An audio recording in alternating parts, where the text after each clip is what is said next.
comment la supervision aide-t-elle à consolider le SI? Donc d'abord, je me présente, donc je suis administrateur de la supervision, je travaille à l'agence de l'eau Rhin-Meuse. Donc l'agence de l'eau Rhin-Meuse est un établissement public de l'État qui dépend du ministère de l'Environnement. Donc maintenant, c'est le ministère de la Transition écologique. On couvre le Grand Est, justement, on couvre 8 départements, Ardennes, Meurthe-et-Moselle, Meuse, Moselle, Vosges, l'Alsace, et un petit morceau de la Haute-Marne. Donc, notre travail, c'est de donner vie localement aux priorités environnementales de l'État, surtout en ce qui concerne l'eau et les écosystèmes aquatiques. Pour ça, on surveille l'état de santé donc, des rivières, des milieux, tout ce qui est milieu aquatique, aussi bien lacs, étangs, les eaux souterraines, tout ce qui a un rapport avec l'eau. On identifie, on planifie les actions à mener pour améliorer la qualité de l'eau. Et on impulse les projets vertueux qui permettent de préserver les ressources en eau, où qu'elles soient. Pour ce faire, nos moyens, on reçoit des redevances. Si vous regardez votre facture d'eau, il doit y avoir une petite ligne sur les agences de l'eau. On reçoit des redevances aussi bien donc, du consommateur, des industriels, des agriculteurs, et que l'on redistribue ensuite sous forme d'aide. Donc, on accompagne tous les acteurs locaux, c'est-à-dire les collectivités, agriculteurs, industriels, mais aussi les associations et les citoyens, puisqu'on concrétise leurs projets, c'est-à-dire garantir le bon état des eaux et des milieux aquatiques, garantir une eau potable de qualité. Ce qui est nouveau, s'adapter au changement climatique, donc c'est-à-dire favoriser la nature en ville, les économies d'eau, préserver la biodiversité et garantir notre métier, je dirais, d'origine depuis 50 ans, garantir les services d'eau et d'assainissement opérationnels. Donc, le contexte initial, donc, on a démarré le projet supervision en 2016. Notre supervision à ce moment-là était très très limitée. Donc l'agence de l'eau Rhin-Meuse, c'est 12 informaticiens. Donc c'était l'administrateur système qui avait mis en place un petit Nagios. Il avait ses remontées à lui, suivant ce qu'il voulait superviser. Il n'y avait aucune politique sur le sujet. Et la majorité du temps, on était averti par les utilisateurs lorsqu'il y avait une application qui ne fonctionnait plus ou lorsqu'il y avait un souci. Donc le parc à superviser, c'est un peu plus petit qu'FM Logistique, 130 serveurs virtuels, 160 équipements en tout. Et aujourd'hui, je supervise un peu plus de 1000 services.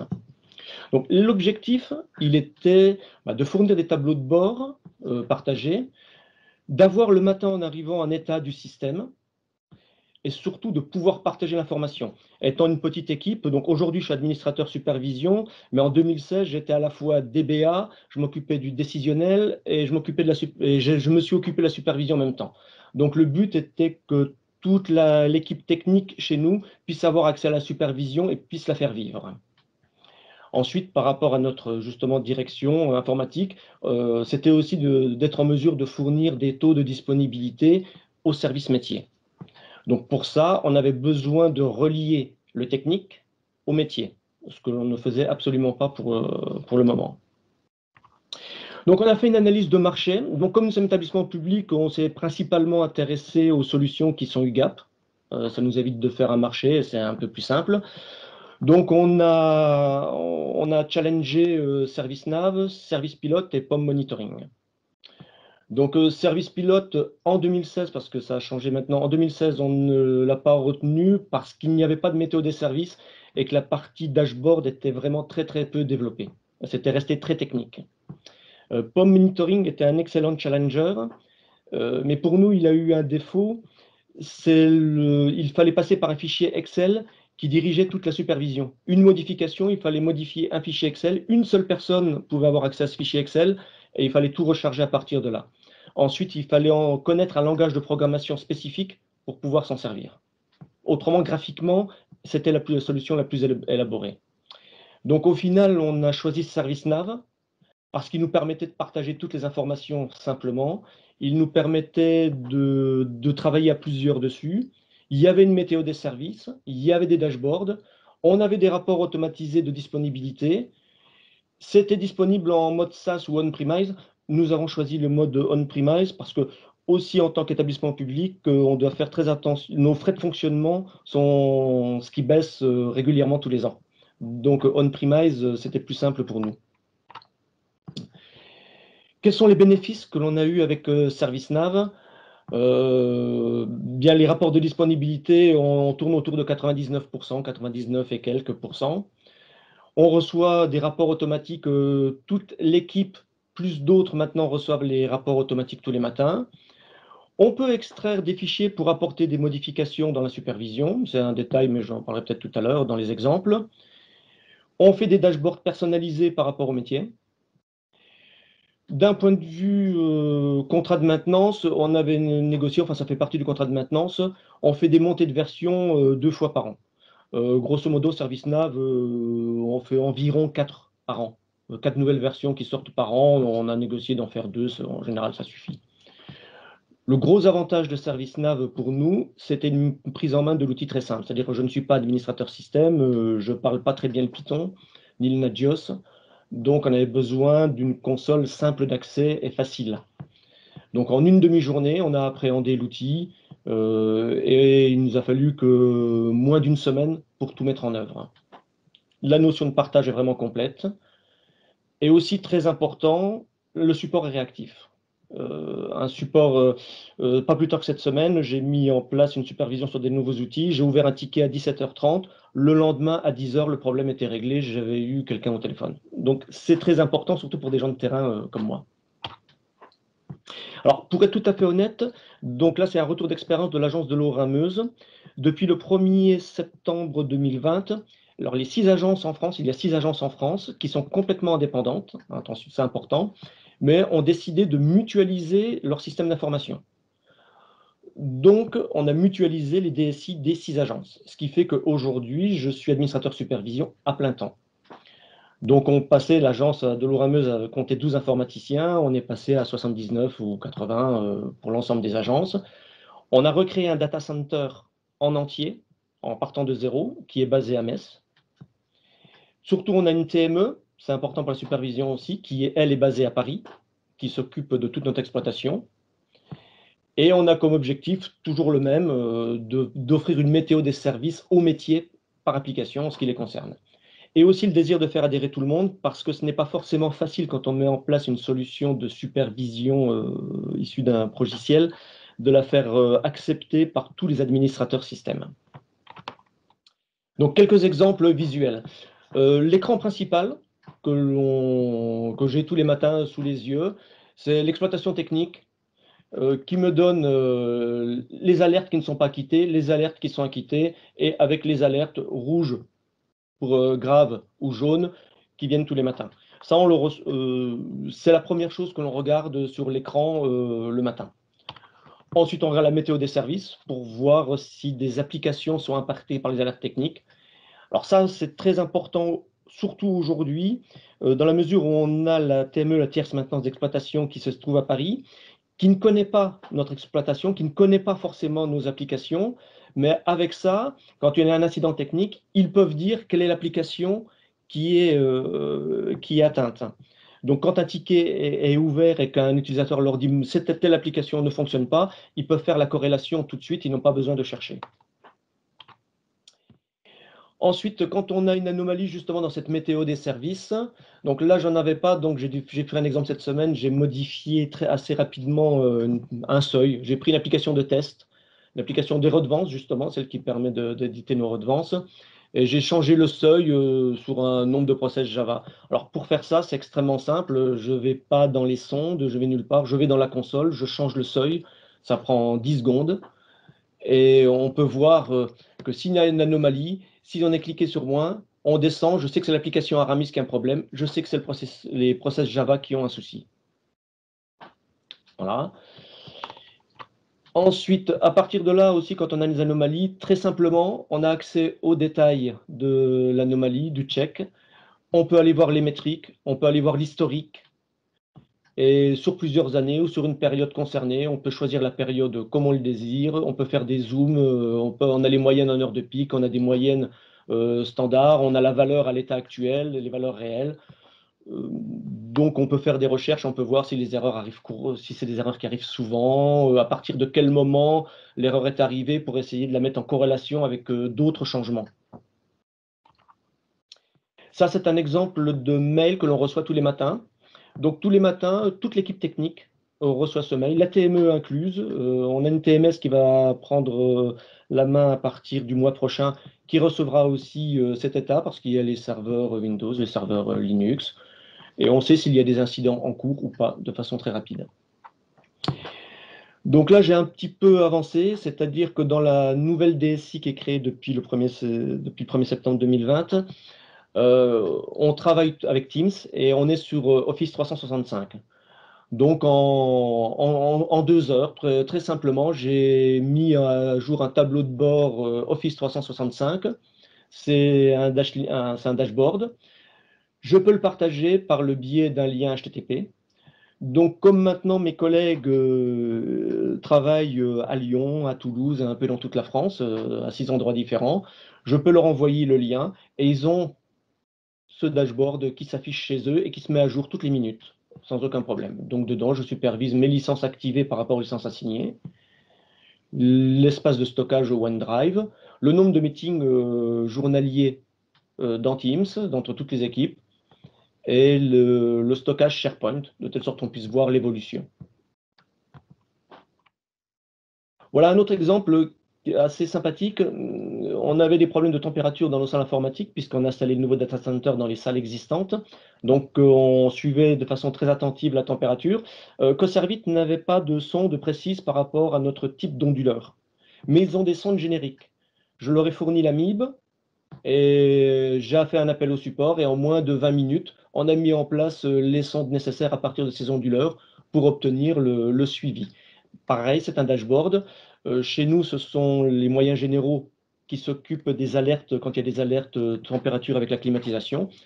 Donc, une personne des moyens généraux, donc qui n'a rien à voir avec l'informatique, a ce dashboard aussi en ligne et peut suivre l'évolution de la température des salles. Voilà un exemple de rapport qui a changé depuis la nouvelle version qui est sortie il y a 15 jours d'ailleurs, je crois. C'est les taux de disponibilité. Donc avant, on n'avait rien. Le taux de disponibilité du matériel, des applications, nous n'avions strictement rien. Là, en 10 minutes, je sors un rapport du top 10. Alors, on voit que ça baisse. J'ai une application qui a baissé. Bon, elle est à 97,5. Très certainement des arrêts programmés non identifiés. Parce que la supervision, c'est aussi de l'organisation. Dans une toute petite équipe comme on l'était, on n'avait pas du tout l'habitude, les administrateurs système n'ont pas l'habitude de mettre en maintenance un matériel avant d'intervenir. Donc ça sort en anomalie.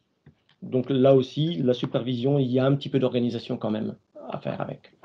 Donc là, c'est juste un écran d'éléments des configurations qui rappelle, pour mettre en recensement, pour mettre en supervision un élément, il suffit d'avoir une adresse IP, je fais un recensement, je le mets en supervision, j'ai des modèles, je les applique ou non, je fais comme je le sens, ou j'en crée des nouveaux, et automatiquement, ça va en supervision. Après, donc, nous cherchions, donc, pareil, financièrement, nous n'avions pas énormément de moyens, donc nous cherchions un moyen de mettre simplement en visualisation pour toute l'équipe technique chez nous l'écran de supervision. On a pris des Raspberry, voilà, 65 € pièce, donc on a acheté 6 Raspberry, on les a installés, on a acheté les grands écrans, ça coûte un peu plus cher, on les a installés dans chaque bureau. Et chacun maintenant, aujourd'hui, toutes les 30 secondes, l'écran change et on affiche les dashboards que l'on désire, l'exploitation technique, la météo des services. Et tout le monde a en permanence sous les yeux l'état du système. Il faut bien comprendre que si je reprends l'exemple de mon prédécesseur de FM Logistique, nous n'avons pas un service qui est affecté au suivi en permanence de la supervision. Nous étions une petite équipe dispatchée dans le bâtiment, dans des bureaux différents. Donc il était important qu'on puisse partager l'information ensemble. De telle sorte que quand quelqu'un prenait en charge une alerte, il la quittait, de telle sorte que personne d'autre ne se penchait dessus. Autrement, quelquefois, on était 2 ou 3 à travailler sur la même chose si on ne s'était pas parlé. Donc pourquoi ServiceNav, si je résume, c'est l'accessibilité et le partage des informations, vraiment important. Solution très très ergonomique. Support réactif en français, c'est aussi important.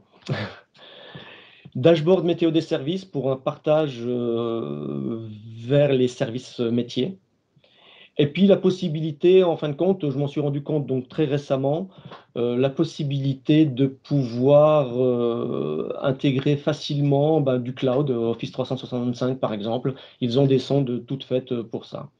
Si je devais résumer, le plus embêtant quand on met en place ce genre de solution de supervision pour une équipe comme nous, c'est de créer les comptes utilisateurs sur les serveurs, de configurer SNMP sur tous nos serveurs pour que la supervision puisse faire toutes les remontées d'alerte. C'est le plus embêtant. L'utilisation de la solution ensuite est vraiment intuitive et simple. Voilà, merci de votre attention. Donc, si vous avez des questions. Alors, oui, hop. Alors, y a-t-il un catalogue de sondes standards qui sont livrés avec le produit? Oui, il y a plus de 1000 sondes, je dis un chiffre au hasard, il y a plus de 1000 sondes standards qui sont livrées. Si vous allez sur le blog de Coservit, ils ont un blog accessible, ils mettent un catalogue de toutes les sondes qui sont disponibles. D'accord. Est-ce que vous avez des exemples concernant les bénéfices apportés donc, par cette solution mise en œuvre, des exemples concrets de ce que vous avez constaté comme amélioration? Alors, un exemple concret et un petit peu marrant, c'est donc, je le disais tout à l'heure, les administrateurs système sont quelquefois assez craintifs vis-à-vis de cette solution parce qu'eux ont leur propre outil de supervision, mais pour leur outil de gestion de réseau principal. Par exemple, j'ai réussi à convertir l'administrateur réseau chez nous, tout simplement parce qu'en lui signalant qu'un lien réseau, qu'une fibre réseau avait des soucis, parce qu'elle était on-off, régulièrement, un coup on, 10 minutes après elle était off, elle revenait comme ça. En fin de compte, elle avait un petit souci et lui ne s'en était pas rendu compte.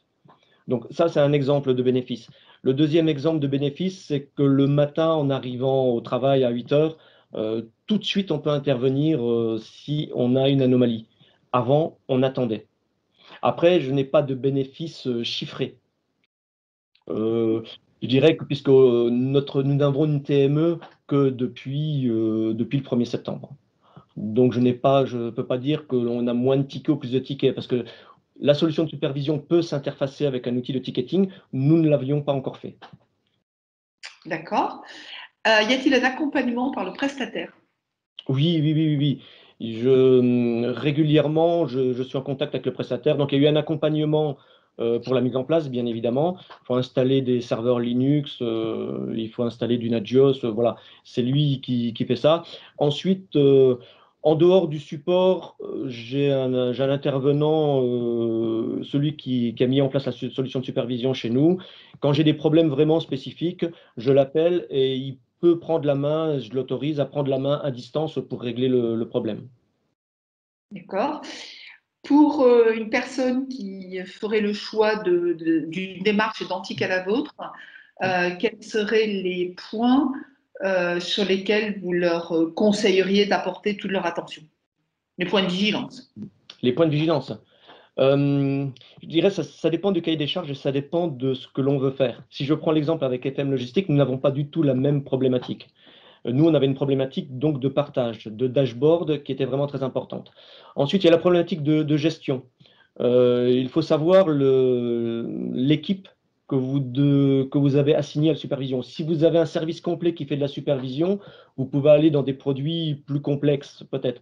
Si vous n'avez qu'une personne à 30% pour gérer l'outil, il faut vraiment prendre un outil ergonomique de telle sorte qu'il n'y ait pas de code à faire, qu'il ne faille pas aller sur les serveurs que l'on veut superviser, mettre en place des sondes soi-même, aller toucher. C'est vraiment, enfin, à mon sens, c'est important. C'est pour ça qu'il y a des outils du libre qui font très bien le travail, mais nous n'avons pas l'infrastructure en personnel pour gérer ce genre d'outils. D'accord. Bah, écoutez, je pense que c'est tout pour les questions. Je vérifie sur... hop. Non, je pense que c'est tout pour les questions. Alors peut-être une ouverture vers le futur. Les prochaines, comment voyez-vous les prochains mois, Bah, années les, à venir? les prochains mois, donc, on va se remettre à la recherche d'une solution de supervision, non pas que ServiceNav ne nous convienne pas, mais dans le cadre de notre mutualisation des DSI, on le fait pour absolument tous les outils. Donc, on a changé par exemple de plateforme. On avait du VMware, on est passé sur du Nutanix. On a du Palo Alto maintenant, on a chose nouvelle. On a choisi un nouvel outil ETSM. Donc, c'est de remettre, de re-challenger, je dirais, Coservit. Donc, ça, avec leur outil ServiceNav. Je vais revoir Service Pilote parce que j'ai vu que leur outil avait bien évolué.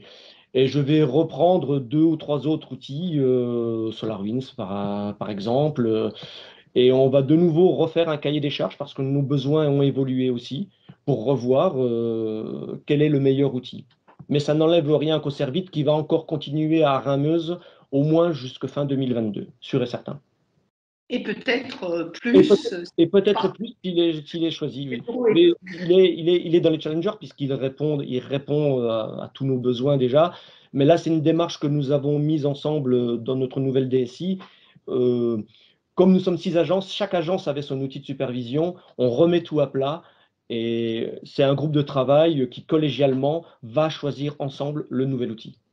ça va paraître une démarche honnête et pleine de bon C'est sens. honnête, c'est censé, oui, voilà, c'est normal. On ne vient pas, c'est pas parce que je suis l'administrateur supervision de Rameuse que je vais imposer l'outil de Rameuse. Non, l'objectif, il n'est pas là. Ça serait mal vu. Ce Très serait bien. Bah, écoutez, merci beaucoup Jean-Luc pour ce retour d'expérience et ce partage d'informations.